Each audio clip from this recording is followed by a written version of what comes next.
And comparing him to Don King, calling him an ungrateful fool is an unrelated issue to almost everything else that you raised.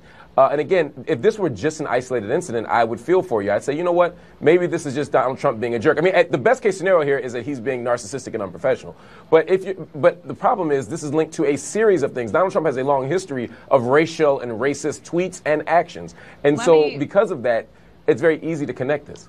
Let me jump in, and Bradford, I want you to respond. But so this Sean King, activist, tweeted this out about Trump's tweets in the last couple of days. If you are struggling to understand why Trump has criticized LeVar Ball and Marshawn Lynch more than Roy Moore, it's because conservatives have made it very clear that a white Republican pedophile bothers them far less than a free black man.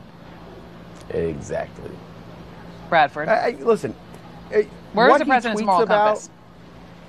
Listen, what he tweets about is what he tweets about. In terms of people that he likes and doesn't like, he's not a racist. It's because I'll tell you what it means. It means that this has nothing to do with race. For us to jump to the conclusion that this has somehow something to do with race, that someone didn't say thank you for him going out of his way to get them released, and then LeVar Ball goes on TV and says, well, I would have said thank you if they were flown home on Air Force One. I mean, this guy's a lunatic. I think he's absolutely out of his mind. Right, but again, that's not the point. You're arguing against things that aren't in dispute. The question is, why does Donald Trump focus on particular people as opposed to others? There is Because I'll tell you why. Because Donald Trump goes on the offense. If you hit at Donald Trump, he's going to hit you back. Roy Moore has not hit at Donald Trump. So I will tell you, I'm going to give you your answer. Let me answer your Well, I didn't ask the question. Let me ask the question. No, that's not my question. Let me be clear about my question.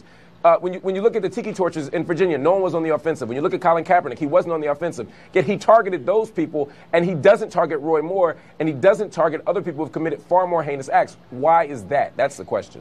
That's not true. That's not true. If you look at his tweets as a whole, when he gets attacked, he's attacked. If something bothers him, he's going to tweet about it. If someone doesn't stand So why doesn't Roy Moore bother him? That's the question. Why didn't the tiki torches bother him more than the Black Lives Matter activists who resisted them? Why does Colin Kaepernick bother him?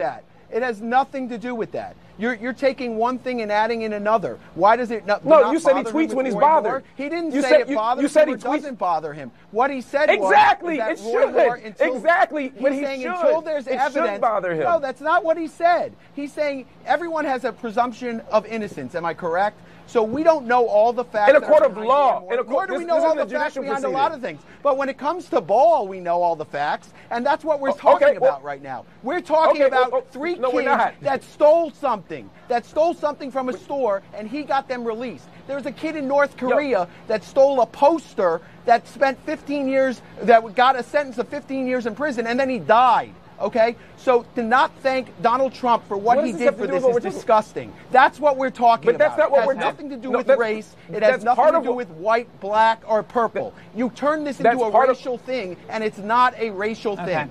Okay. That's part of what we're talking about. No, it's not the end of the story. You don't get to decide when the end of the story is. Brooke might be about to say